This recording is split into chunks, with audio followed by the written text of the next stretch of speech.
Hey everyone, thank you for joining Pivot with Dr. Malika. I'm your host, and I'm so glad to be here today to bring you another fantastic guest who will share his story and his pivot experience. His name is Maurice Daniels. I've known Maurice for a while. Actually, it's been a while. I mean, we both connected at Indiana University of Pennsylvania where I worked, and he was a student. And I've watched from a distance how he has moved and shaped in the communications media industry or field. Um, I really I wanted him to come on the show and share with you his pivot experience as well as some of the great things that he is doing today in 2025. He might even tell us what's trending out there, especially in his area and what he is focusing in. He is a producer, he is a photographer, he's a videographer. And again, he's just doing some fantastic work out there and bringing life to through photography. He's bringing life through video. And so we're just looking forward to seeing what he is going to share with us today as he has, like all of us, a pivot experience. So join me, Pivot family, in welcoming Maurice Daniels. Hey, how you doing? Hello, welcome to Pivot. Hey, glad to be here. Looking forward. I I love the intro. did you like it? Yes, yes, absolutely. That is part of the experience. I always try to provide a warm welcome through my introduction because I'm very grateful, and I thank you. Very grateful that you could carve out time in your schedule to come and hang out with us, hang out with the Pivot family. Oh, absolutely. Thank you for having me. Yeah, I'm ready to go. Great. So, I said, in the intro that Maurice, we connected at IUP. Yes. Um, I did not say, but both of us are communications media majors. That's always every time I meet a media major, it's like, what do you do? What do you, what did you hone in on? Yeah. Um, but tell us a little bit about Maurice Daniels. Who are you? Hey, it's every time I get asked this question, it's like I always want to like ask myself, where do I start? Because it just feels like it's almost like it's so much there, and then at the same time, I feel like it's not enough. Like I'm still building Yes. and designing like my story and creating it. So I would say, like for me, I'm just a person who loves storytelling. Like I love being creative, and I honestly just love pushing myself, strive for more, wanting to get the best out of myself in anything that I do. So even if I'm not doing my production work, like just my own personal development, I just take both very seriously. It's just something that I'm like, I just want to continue to push myself as far as I can go. I'm not overexert myself or anything like that. It's just knowing like, hey, this is the version of Maurice where I'm at right now. So what's the next version like? And how do I keep going from there? What skills can I continue to get better at? Or maybe what are some that I gotta revisit and work on? So I think that was always instilled in me. Just developed over time. I think what really started it was when I got to college actually. I think once I got out on my own and like started to have to be more independent and break out like and become my own person per se. I just wanted to use that time to really see like, okay, what's this life thing all about? Right. So I got started. One thing that always stood out to me was photography. I got my first camera. I think I was in like eighth grade. I kept harassing my mom for it, just like I just want a camera. I just want to shoot. So thankfully she was able to get me one. I remember going on a zoo trip and just taking pictures of just random like it was animals, just whatever. Cause I didn't know what I wanted to take pictures of. I just knew I wanted to do that. That basically, if we fast forward back to school, that gave me the option, especially majoring in comm media. I got a chance just to do everything. So we're doing audio, doing broadcasting, doing radio. Like it's just all these different mixes of things. And then photography, of course, I just wanted to utilize that time and kind of just get a better sense of like what did I really want to do. So I think as we continue with this conversation, I'll dive into the pivot part of all of that. But yeah, that's pretty much I would say I kind of like the foundation. Like I just was like someone who just kept wanting to improve, want to get better, both in my professional life and my personal life. And ever since then, it's just been kind of feels like it just been taken off. It's like a switch just went off. I was like, I don't know what happened, but something out of nowhere, it was like, okay, well, I hope you're ready because now it's time to make it happen. So Right. it just kept going from there. So I don't know. Okay, hopefully that answers your question.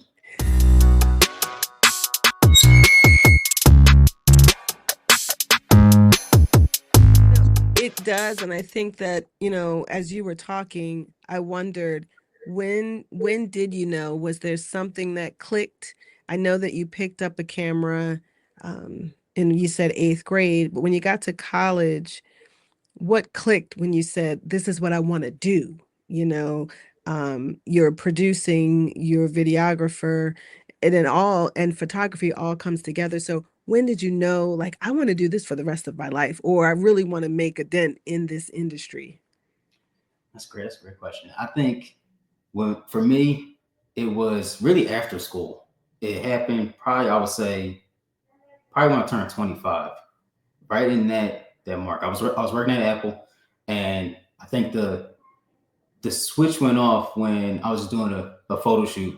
And every time let me say, it really wasn't just one photo shoot. It was like anytime I was using my camera, it it just felt right. Like it's something which is in me that said you enjoy doing this, but regardless of the outcome, like regardless of how things may look, like yeah, I take it like very seriously. I'm like, oh, want to make sure I get there's a certain shot that I have, a certain vision I'll see in my head, and I'm just like, okay, I want to execute this as best as I can, and Right. regardless of the outcome, for some reason, I was like, I still love doing this, and whether I hit my mark or I know it's something that where I can improve in, I look at it, I'm like, I still enjoy doing this no matter what. And that for me was when I said, okay, you know what? I think I gotta do more and get back into something that I always loved, but never really, I said, took enough time to really branch out and build that, like I could say that, get more involved in the photography world. So it was something I knew that was always there. But when you're a young man and you're figuring things out, it's hard to kind of think like, oh, you could really make a good living off of being a photographer, you know? And also when I was in school, because I was trying to, like at first, I first was thinking about going into photography. Then thought about sports broadcasting. I was doing that for a while and I kind of got led back to photography. That was that I guess is part of my pivot story. It was That is because I think that whatever is in you, if it's in you, it's gonna pull you. It's like you've already tapped into it, so it just pulled you right back. exactly. I had no idea what was happening, and like I said, it just for some reason I think at that time I was just doing more consistent photo shoots and just recording videos, and that's where the videographer aspect came into play. And I was just working on different events. And then I would say one of the major moments in my life while working at Apple was I got to I got to be a part of an iPhone launch and then get to be behind the scenes for that. So when I was doing that, that might have I think if I really had attributed along with just being consistent with starting to do more photography at that time, that was probably the moment where I said, "Oh, well, no, I need to really take what I do seriously and go all in on it, and not just do it like part time." You know, I had to like really make that decide to pivot and just say, "You know what? I just gotta do the best I can, have faith in God, and just do do what I can do to see where I could take this and have that belief." You know, because it's like it's one of those type of things where you kind of told to play it safe, and then when you're in comedy, Mm, you're pretty much like you kind of don't play it safe in comedy. You know, it's almost like you right. kind of like you're supposed to do the opposite in a sense because everyone's just like, no, you can't, be like, be a TV anchor, be a photographer, be a film director, and it's just like, well, how did the people who have done it then got there? Like someone had to decide to do it. So, why can't it be you? And I said to myself, why can't it be me? And then being at Apple, being at such a large company, being a part of a iPhone launch, being involved with WWDC, the Worldwide Developers Conference, it was like that's where it clicked for me. I said, yeah, no, I can do more. I have more to offer. And I feel like at that point I was just getting started.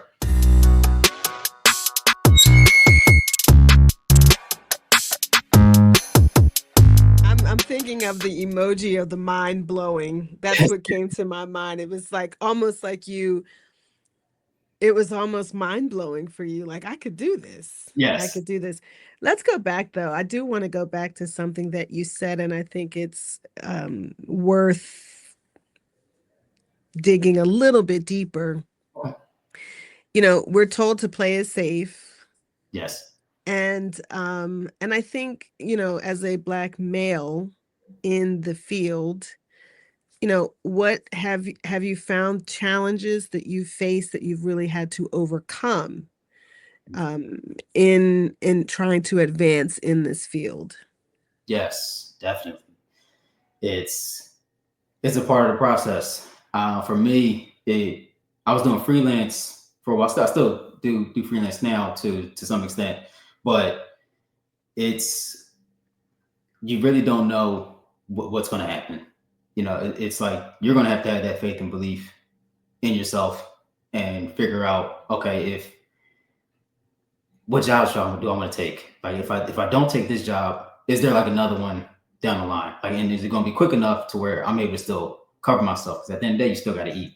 That's really Yeah. that's true. It's not a if you're doing a lot of freelance, it's not. I would say at least starting out, it's not really glamorous. I mean, honestly, it might not be glamorous for people who've been in the industry that long. I know a couple people who like it might be months in between before they get another gig. And a lot of times that's why it's like, okay, I hope you have like a decent amount of savings, or you have some other type of option. Some people don't have like a part-time gig. I know a few people who work at maybe a camera shop or excuse me, something like along those lines. But it can be tough. Mm. I don't want to try to act like it's something that's just easy to do. It's definitely challenging, granted, but it's also at the same time it's how you kind of look at it too. I feel like those challenges help shape you and mold you, and that way it prepares you for everything that comes with what you want.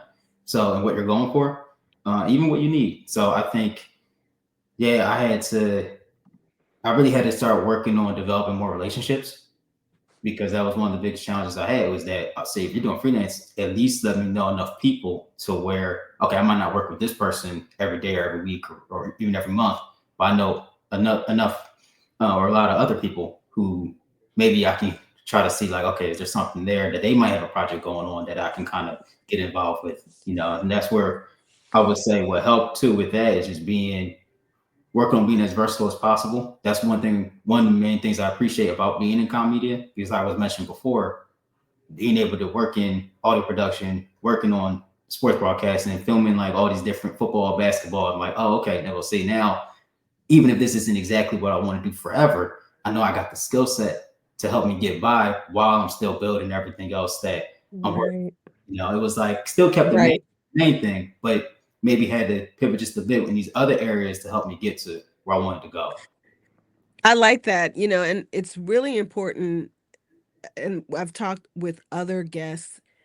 It's critical to make connections. You must make connections, collaborate, Absolutely. establish partnerships. That is so important. And we talk about that. I tell my sons that, all the time.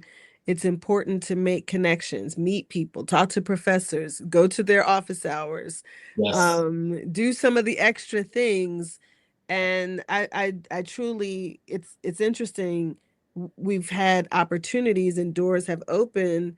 because of people they know, because of, making those connections and having integrity, Mhm. and just staying power. Can we talk about staying power, Yeah. right? I know Absolutely. this generation is all about I don't want to do this anymore. I'm out, but there is power in staying. Definitely. I think it's needed and it's necessary. Like you just well, for one, I think it's crazy that look, hey, don't get me wrong, I understand sometimes there are some really tough jobs out here, but I wouldn't recommend just quitting the job without having something else lined up at least, like some type at least or at least a plan, something in place. Yes. Like I said, I'll continue to reference. You got to eat, and like I said, that's very important. Okay, I'm telling you. I was like, well, you doing freelance? And you're like, hey, I'm all over the place, and you're just, sometimes it might be, you're just trying to get by. Other times you're thriving. You're doing well, and you got everything Yes. taken care of. So it has its moments, and sometimes that can depend on the area that you're in. If you're in a major city, you probably got a better chance at being able to work consistently. But at the same time, when we had COVID happen, it's a lot of different things I feel like that go into it. So it's just being kind of just aware of those circumstances. And when you have that network, it's just nice to be able to say, hey, like, or for them to reach out to you, like, oh, I already know someone that does this. Even before I was just working on, I did a couple. I'm trying to think of all the events. I was just working literally yesterday. I was just working. It was I wish I remember the name of the actual thing, but it was a, It was something significant. it was like a Comic Con type of thing, like event, So it was like a comic book convention, essentially. Yes. I just wish I had the exact name, but that was just something where I was working as a videographer and doing just helping like their social media team. So I was a part of their social media team for that day, and it's like being able to be flexible. Having those, I got that gig because I knew someone else who was already a part of the team. So it's other things where it's like, hey, you just never really know, what could happen. As long as you at least did your part by building those relationships, especially building the relationships before you need them. So I think a lot of times people will wait till like they need something or they're like in a crunch or in a tough spot. And it's not even that you're trying to it's not in the sense of you waiting to use anybody enough. It's not like that. It's like it's a partnership. Because that way it's like, hey, I'm going to provide with this service of my skill set. And if you're helping me with having the opportunity or vice versa, whatever, it's like, yeah, we just work together and then ideally, we accomplish whatever it is that we're working on.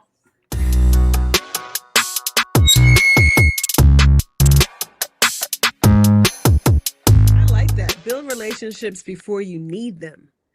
Absolutely. That's that's good. Um because there's one thing when you establish a relationship and continue and you work on it, grow it.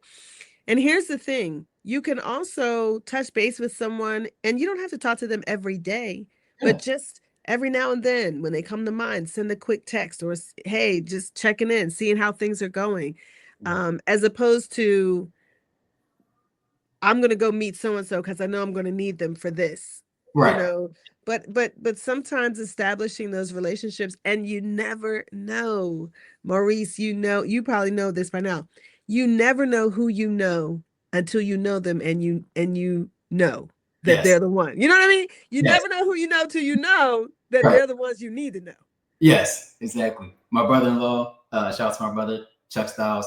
He like my favorite artist. I might be biased, but hey, I'm okay with that. And he's done amazing work. Like he's worked with HBO, Stars, Disney, like a bunch of big name things, like stuff, companies. And it just is one of the gigs that I got with him while I was working with him. Was doing, it was like this NASCAR, like it was like this NASCAR kind of setup, but they were doing it in Philly, and it was to help inspire the youth to get more involved with doing NASCAR, Okay. being a part of it. And at the time, I'm taking pictures for him, and I'm just like, helping, just like the event, like everything that's going on and everything. And then I was looking, I'm like, wait a minute, is that Kyle Larson? And like and at the time, I was like, I'm not too familiar with NASCAR, but he's like a very huge NASCAR racer driver. Right. So it was one of those type of things where I'm like, wait, you know him? Like, or this event where like you just have know these type of people, you're around these people, these individuals.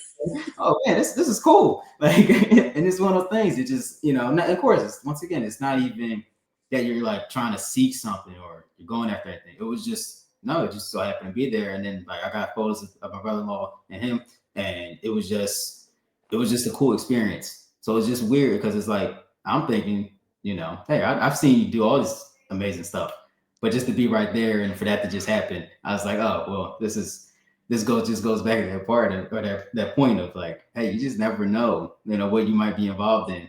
You just kind of keep yourself open to it, and if you just continue to have that network, it could be even right there, like actually literally a part of your family that can help you with those type of things. Well, and you know what, you've shared a few of your experiences, and I was going to ask, what has been the most, maybe one or two that have been the most memorable experiences that you've had so far in your career? Okay, it's tough to pick.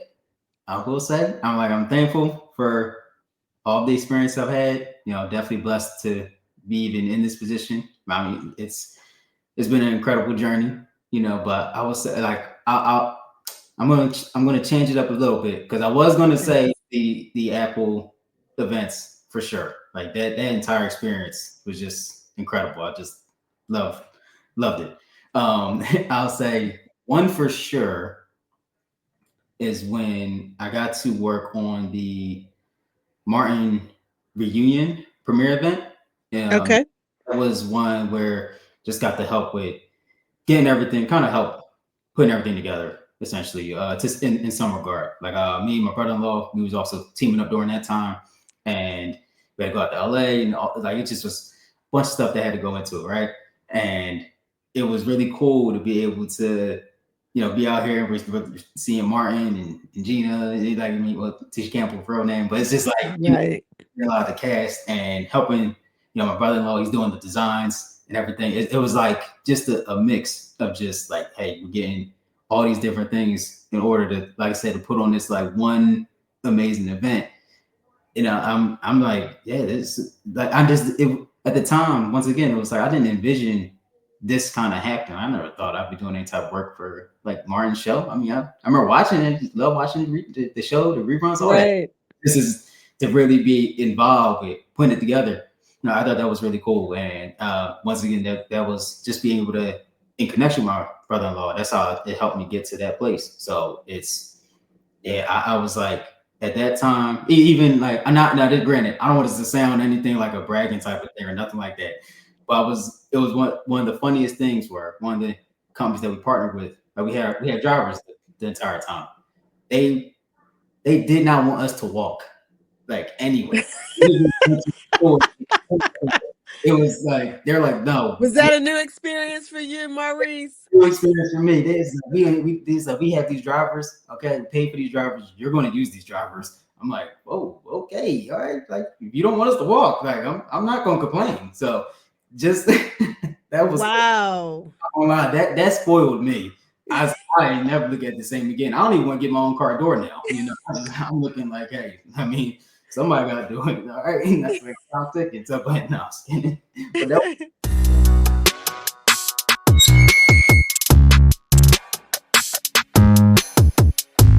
it's a it's like I don't know. I think when to add to it, it's like being open to those new experiences and understanding, when you're walking into these rooms, like, to really own who you are. You don't gotta be, you don't have to overdo anything. And I think what happens is you should have confidence in what you do. If you don't believe in you, no one's gonna believe in you. And I think being aware and understanding that you're in this place for a reason. You know, Mm, um, for me, like especially lately, like I pray for discernment to know, like, okay, where exactly, what's in alignment, and with that's my good. purpose and with God's vision for my life, and then what's maybe something that I might have to distance myself from or walk away from, and ever since I leaned into that, that's been helpful with everything else that I've been doing. So that Have was you ever had to walk away? Have you ever had to walk away from something, or did you discern like, this is not me. This is not aligned with my purpose, what I do, or my values. Have you ever had to say no? yes, yes, yeah. Really? Couple of different. I won't say the names, Right. but it was a couple of different ones because there's certain things like it wasn't that the people. Well, okay, actually no, that'd be a lie. No, there was a couple times. Don't lie to the pivot family, Maurice. I was. I'll say this. I was working with like a sports broadcasting company, and they just had certain views that I felt like Mm, didn't really align with mine.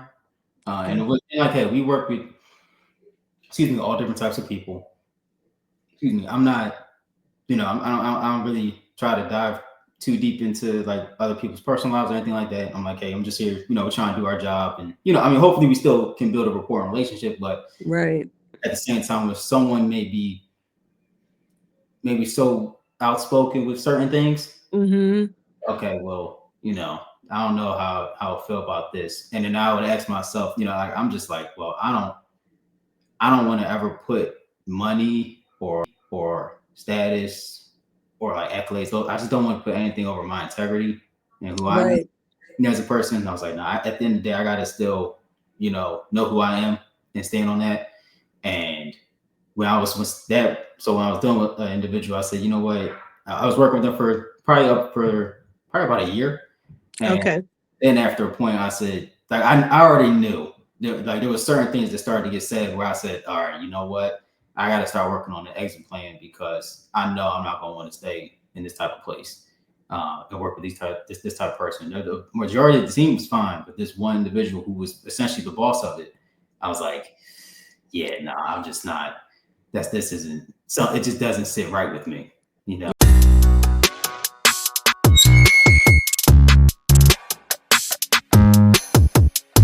But I think going back to the first scenario, you said something that I think a lot of young professionals need to learn, and it was something along the lines of planning your exit strategy.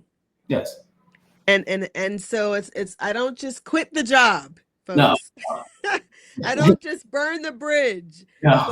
but No. the importance of planning my exit strategy. I know that this is not something that is working for me. It does not align with who I am, my values, and the kind of work that I wanted, who I want to do my work for. Yes. And so I need to plan my exit strategy. And I appreciate that because I think that so many of to not well today, young people will say I'm out. I don't job or no job. That's the thing. Like one, um because I especially can Uber, right? I can go Uber. I don't have, and nothing, there's nothing wrong with Ubering, but I'm saying there are jobs like that out there that become the quick rebound job that I mhm, can do. So I quit the job. And I am a firm believer of, old school practice of building those relationships and learning how to exit. right. Learning years ago, our pastor talked about, he used the example about breakups. And so we don't know how to break up. And, sometimes you have to think through it and figure out, how do I exit Mhm. this organization, this person, Yes. if it's a solo, operation, Right. so that there's relationship there. Mhm. You won't speak ill will of me, ill of me. You will speak well of me is what I meant to say. You will not speak ill of me, but you can speak well of my work Right. as I move on, though. Exactly. Yes. Yes. Yes. That part. You know, But no, that part, yeah. I definitely. love that. What have you learned about yourself, Maurice? What have you learned about Maurice as you've been? How long have you been in the field? Okay, so you graduated, but how long have you been in the field? Oh, goodness, I gotta think about that. Because it's like a mix, so it's hard to give a direct answer. Because but like I would say, really, I started in college. It's probably been, let me see, like 12 years. I Okay. think I would say because I've been doing this. It's just the first maybe like 4 to probably 4 to 6. I'm thinking maybe 4 to 7. It probably was like it was more like a part time thing, Okay. like around at least around there. Okay. So this is your full time. You're doing this full time now? Yes, as far as working in production, yes, Yes. That's yes, awesome. That's awesome. it is. Thank you, and it's like it's just a different experience. It's a whole nother level to it, and I'm excited. That's why I know okay, I'm doing what I'm supposed to do because going back to storytelling and just creating these type of experiences with people, it's like I want to be able to have continue to build those connections, but but let them be organic. Like I don't want to Yeah. force anything. I want to make sure I'm like, hey, whatever we're gonna work on, let's go. If it's a line for both of us, then let's make it happen. there's something that you're interested in. We're working on independent films. That's been oh, you know what? Just to backtrack for a second, I was going Yeah. to the other experience I had that really like meant a lot to me was I got to work as a set photographer for A&E for one of their shows. So it was I under was here. I was going to ask about it. Okay, oh, yes, tell us about it. yes, that was a time. That was the time. I'll tell you that. Yeah, I had a great time on that set. It was just yeah, it was maybe trying to think. I was on set probably 3 or 4 months. I think with Now, them. for people who don't know, A&E is a cable Yeah, station, right? And right. A&E stands for Arts and Entertainment. Mhm. Yes, I used to watch A&E shows on A&E all the time. But now with Netflix and all kinds of things, it feels like those cable Yeah, shows, cable channels sort of get placed in the back burner. But right. yes, so tell us about that. You were on their set for 3 or 4 months. 3 or 4 months. Yes, that was great. I got to be the set photographer, so I'm getting a bunch of behind the scenes shots. I was getting like of the crew, of the cast, like and the scenes going on. It was just one of those type of experiences. I said, "Oh, this is amazing." So we would, and it varied by day. So for the most part, we had trying to think. Let's see, it was a couple different times where like the schedule usually was consistent, usually Monday through Friday, or Okay. at least during the week. Any of the shoots would be planned, and then weekends like during the week, and then the weekends would be off. So that was really nice, and we got done. Like I said, every now and then we had times that kind of it varied a little bit, but it for the most part was pretty consistent. That first of all, that caught me by surprise. I'm not really when you do freelance. I'm not really used to consistency, other than like Right. being. I would say it's like consistently inconsistent. No, that's Right. so that was something where okay, we're getting to work with this major network. I was like, I already, I've been every now and then I'll still like watch A&E, and it was like, or just I'll just say cable in general. Like you say, that's just quick side note. Everybody has a streaming service, and people keep telling me about shows to watch. I can't keep up with everything, especially with the schedule. I said, yo, come on, I still work. You know what I mean? I'm not like, Right. I'm trying. It's tough. I'm just saying. But anyway, yeah, no, that experience got to meet a lot of different people, build these relationships. But the great thing about that was is with the yes, I got to meet the cast and I got relationships with them too. But the crew, it was I'm working with people who've done things like a ton of different types of companies as well. So Okay. even for example, work for like did like work with the Oscars and it's like all these different just type of things. Just one to name a few, just to name that one. But it's once again every time I have a type of experience like this, it just feels like wow, I feel like I'm where I'm supposed to be. And that's been one of the most challenging things like I've had since graduating because I kept thinking like I don't know if I don't know if I'm doing the right thing. Did I make the right choice when I got out of school? Since I didn't go right into production, it was still a part of me. Like I was doing, like I said, I was doing a part time, but I wasn't fully in production right afterwards. Right. And it was something, like I said, once I got pulled back, it was something I just felt like this time I'm not letting it go, and I gotta really continue to get better with my skills and further enhance my capabilities so that way when these opportunities do continue to come, I want to make sure I'm ready for them. And with being with A&E, it was something where I got already got something where I knew art photography is my thing, but also all the photo shoots I've done previously, like so I already knew how I wanted to edit everything. It already gave me an idea and Right. it helped speed up my process. So when everything just comes together, You it's like know. you just know.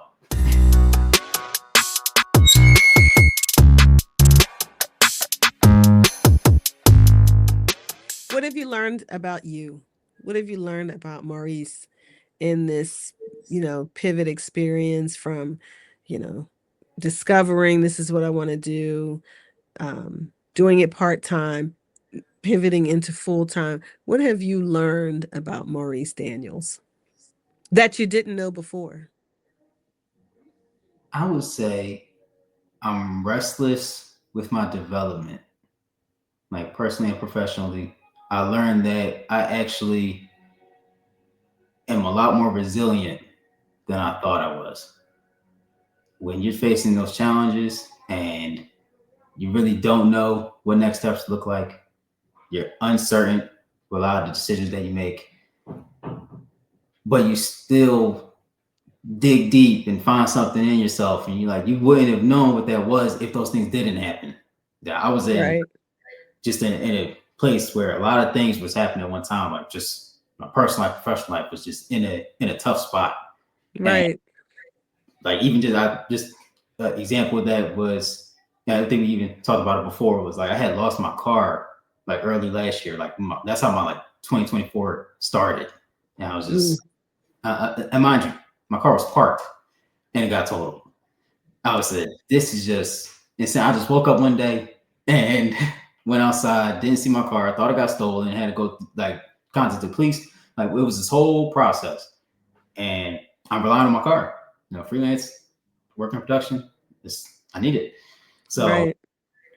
I when I went through that process, I'm like, oh man. Then just one of the gigs I was working, we ended up they ended up shortening the days. So I'm thinking, oh, here I'm about to make X, when in reality, it's something else. So Right. now, and my previous car, for the record, was paid off. So, Ugh, so I got to get a new car. Now I'm about to get another bill. And then I had one of my jobs, end up being lesser days than I thought it was going to be. So I'm just like, what's happening? You know, right. and then I'm thinking, I'm questioning, I'm like, did I do something wrong? Like, Right. I don't know how did this Am fly? I getting punished? Like, I was like, man, I was 2024. I really felt like I was playing the joke. I ain't saying I had it as bad as him. I'm just saying, okay. I was I like, feel you, brother. man, I was like, I get it now. I think I have a better understanding now. So it just is one of those things where I was like, okay, well, it's not going to change just because I'm feeling the type of way. It doesn't mean that's me invalidating how I feel. I was like, no, these are legitimate feelings towards the situation, but Right. it's like, what are you going to do? Either you're going to succumb to this pressure, or you're going to allow this pressure to make you into a diamond. You're going to show up and you're going to make sure that you're going to overcome this situation. So this is where I was like, that's where the resilience started to build. That's where I was like, oh, here's where the perseverance is. I was like, I already, well, I reflecting and thought about it, I was like, man, I've been persevering all my life. So Right. what, this might be a different type of beast, but I'm gonna make it out of this. I'm gonna come on the other end way better. So Yeah. it was really, now I was like, I see something in myself where, I just kept thinking, I said, as long as I make it out of this, and when I do, I know that I'm gonna be ready for anything else that comes That my. comes.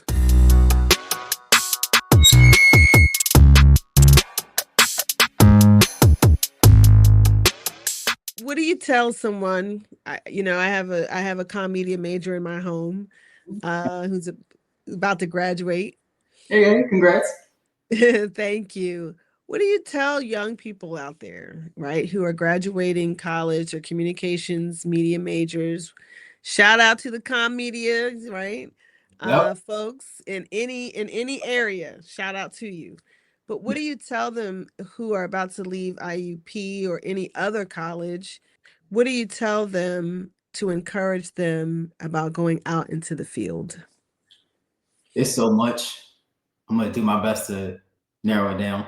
It's one, don't feel like don't wait on anybody to give you an opportunity. Mm, Create the opportunity for yourself. Make sure you're going out there, building that network, like we said, building relations before you need them. Just giving yourself a chance, seeing what you really enjoy doing.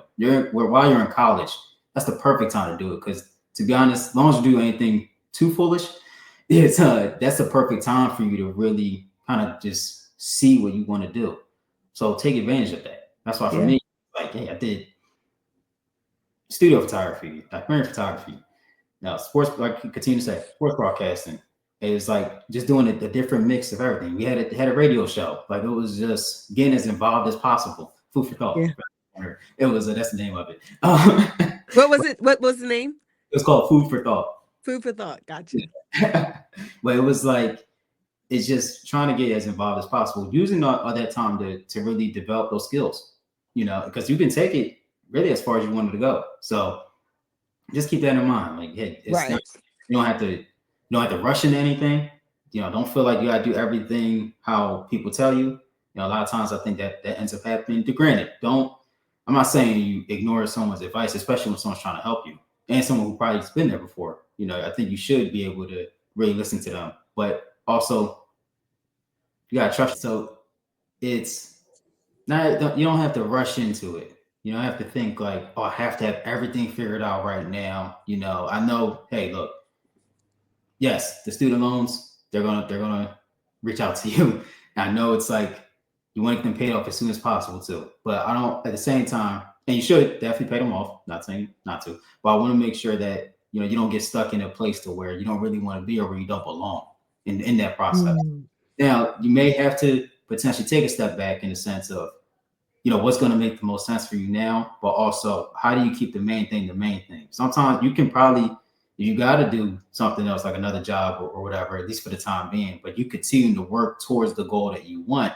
If you want to be a producer or you want to be a writer, or if you want to be an anchor or whatever, just make sure you're doing, if you can, do your best to do anything that's with, or at least what you can do, I would say, that works for you in that field if you can get into it.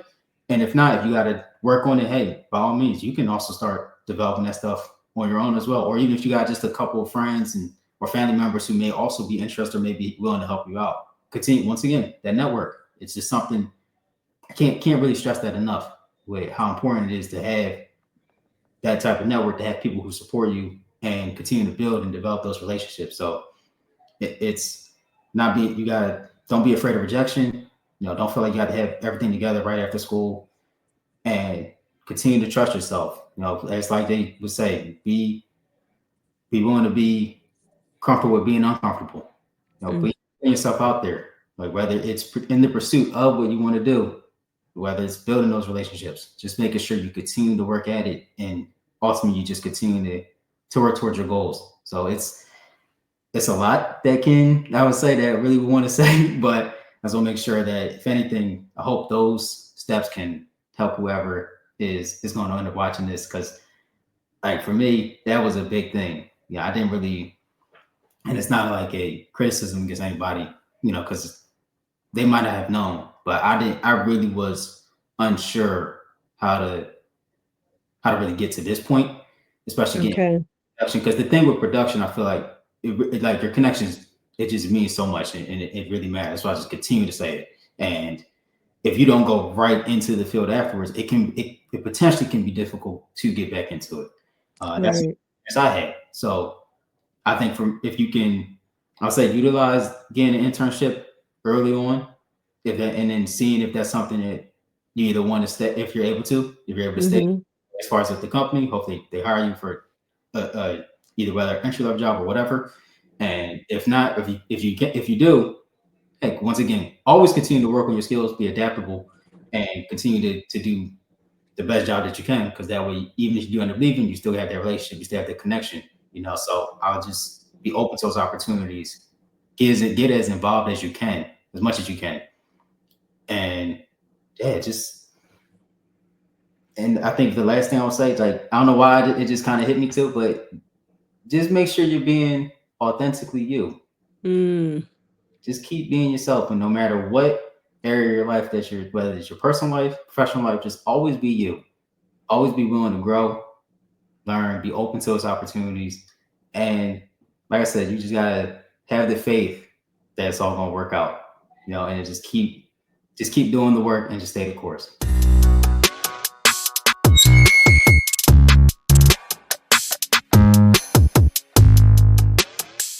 How can folks reach out to you if they want to work with you? Is it through Instagram? Is it through your website? This is the place where you make connections? Yeah, I would say Instagram is probably the best. Excuse me. That's the one. I've just been making a lot of connections recently there. Good. It's my site too. Like you can reach out to me there as well, and yeah, I can actually. Yeah, I was gonna say because my email and everything is also should be on there as well. So I would say Okay. yeah, Instagram, social media. That's gonna be the best way to reach out to me. Awesome. Well, thank you so much for joining the Pivot family. Don't go anywhere. Okay, stay right there. But I just want to thank you for joining Pivot. We so appreciated you sharing your experience and also just your wisdom with our Pivot Oh, family. absolutely. Thank you for having me. I hope whoever's watching gets something out of this. Okay, Yes, something good. Okay, absolutely. All right, now hold on, don't go anywhere. okay. Y'all, listen, talking about good information. This is what I'm talking about. This is what we do here at Pivot. We talk to folks who have had intentional and unexpected changes in their life, but guess what? They're still winning. Maurice is winning. Why? Because he's doing what it is that God put in him to do, and he's doing it well. And doors are opening, opportunities are coming his way, and I believe we haven't even talked about the future, but I believe there's so much more in store for him and what he's doing. Why? Again, because he's doing what it is he's supposed to be doing on the earth. So join us next time as we talk to somebody else who has had intentional or unexpected changes in their life, but still winning.